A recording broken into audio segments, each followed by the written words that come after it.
Welcome to your piano lesson. If you're here for the first time, I am Gianluca.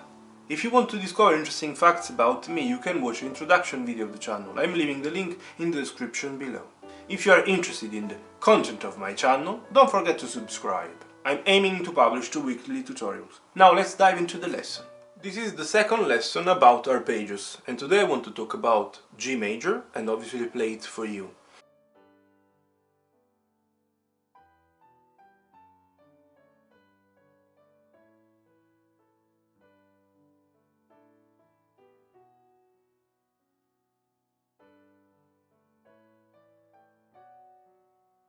I invite you to watch the previous one. I'm leaving the link in the description below. I'm referring to the video where I explained the C major arpeggio and all is needed to build up the arpeggios. I simply remind you that to build up the arpeggios we need the first, the third and the fifth notes of the major scale or of the minor scale, so of the scale in general.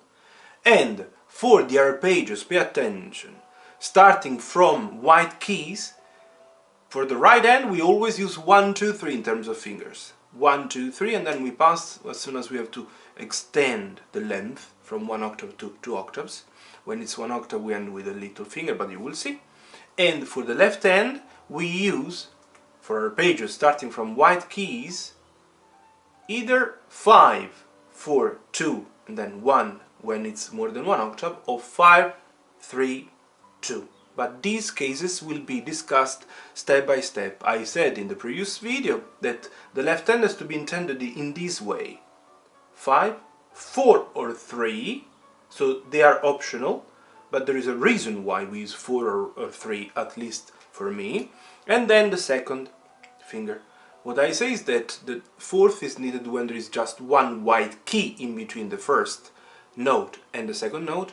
The third finger is needed when we have 2 white keys in between. But let's go to the G major arpeggio. So remember that the G major scale is this one. So we need the first, the third and the fifth. 1, skip 2, 3, skip 4, 5. These are the 3 notes that we need. I said for the right hand we use 1, 2, 3. For 1 octave we use the little finger to end and come back. If we have to play 2 octaves, we pass the thumb.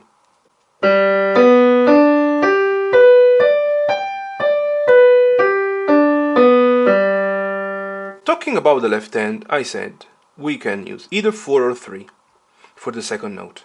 But in this case, since we have just one white key in between, we use 4 and we skip the third. Obviously we keep it here, yeah? For 1 octave arpeggio we do 5, 4, 2 and then 1 to end. If I want to play 2 octaves, I have to cross over the thumb with the fourth reaching the B, because the fourth was playing the B here, will play the B also here. Look.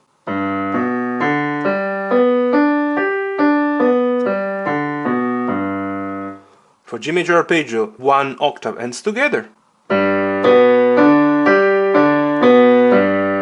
G major arpeggio, 2 octaves ends together.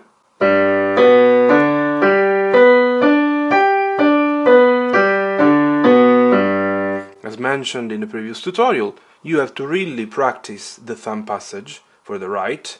So prepare it stopping on the previous note and preparing the action. Then you make a pause on the thumb.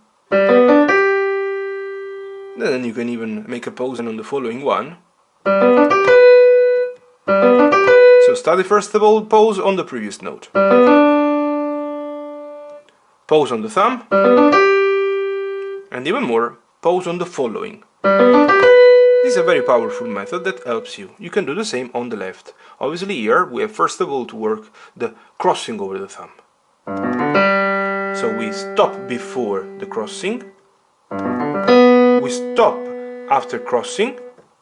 And you can even make one more pause here that empower even more the action of crossing and help you gaining confidence. I think it's enough for you today. I will show and explain in every single lesson the single arpeggios. If you have any question, feel free to comment. If it's the first time you're landing on my channel, thanks to this video, don't forget to subscribe. And see you in the next one. All the best.